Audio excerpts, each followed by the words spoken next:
guys, katatapos ka lang naggawa ng cake. So, flight ako ngayon. Ito yung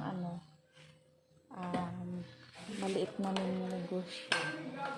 Cake. May isa akong staff dito guys.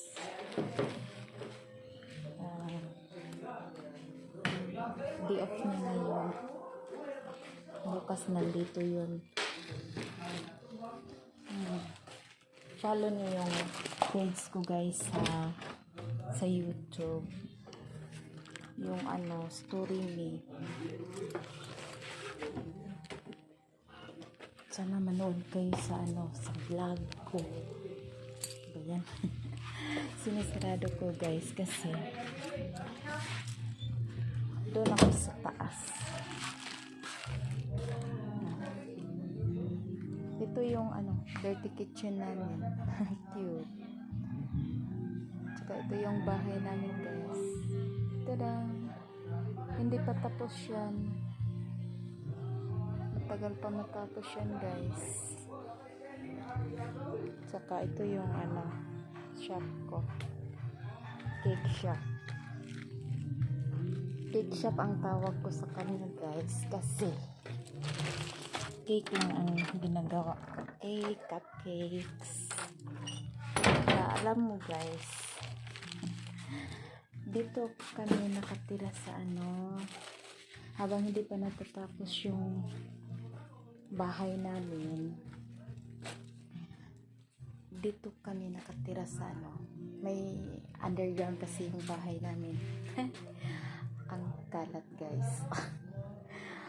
Kama to ng dalawa kong anak. Yung isa grade 5, yung isa naman senior high na grade 11. Andoon nag-school sa guys sa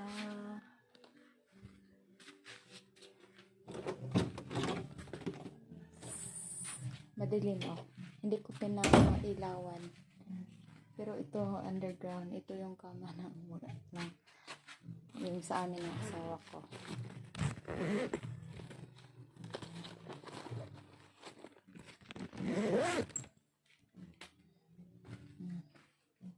Madilim guys kasi hindi ko pinailawan yan.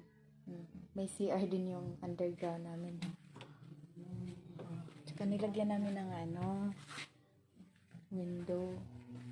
Tsaka meron niyang exhaust. Oh yan. Ilalim. Paano ba yan? Yan. Exhaust. Ewan ko sa asawa ko bakit dyan sa baba nilagay. Ginagamit namin exhaust guys para yung lamig sa sa labas pumapasok. Hindi yung ikot-ikot lang yung yung hangin. Iba pa rin yung ceiling fan. Iba pa rin pag may exhaust. Hindi mainit. Oo. Dito muna kami nakatira. Matibay naman yan sa taas. Sana hindi mag-iba pag may malindi.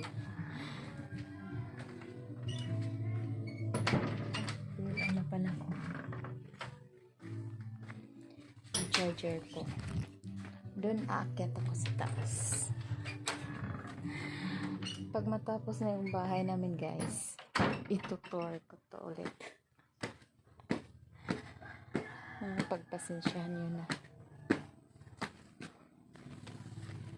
Ito. Malawak naman to. Malawak. Hindi pa tapos.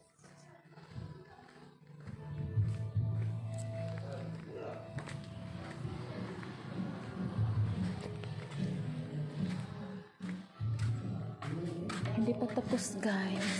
Tapos pag may kami okasyon, halimbawa birthday, Christmas, New Year, dito kami sa taas kasi malawak.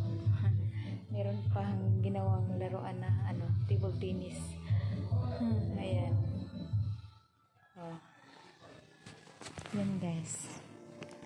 Follow nyo yung story ni guys. Thank you for watching.